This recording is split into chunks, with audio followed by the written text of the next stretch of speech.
Question pattern part A part B. இந்த part ஏங்கிறது என்னது அப்படின்னு கேட்டா பேப்பர் அண்ட் பென் வச்சு எழுதக்கூடியது. முழுக்க முழுக்க drawing and composition.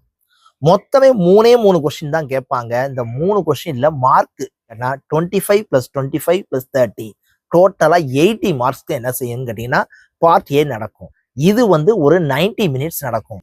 Part B computer based test. இதுக்கு எத்தனை மார்க் அப்படின்னு கேட்டீங்கன்னா 120 மார்க்ஸ். இதுல டைப் 1 டைப் 2ன்னு இருக்கும். இந்த டைப் 1ல எத்தனை கொஸ்டின் இருக்குன்னு கேட்டீங்கன்னா 30 கொஸ்டின்ஸ் இருக்கும். இந்த 30 கொஸ்டினுக்குன்னா 2 மார்க் கொடுத்து 30 × 2 60 மார்க்ஸ். டைப் 2 ஒன்று இருக்கும். இந்த டைப் 2ல எத்தனை கொஸ்டின் இருக்குன்னா 15 கொஸ்டின் இருக்கும்.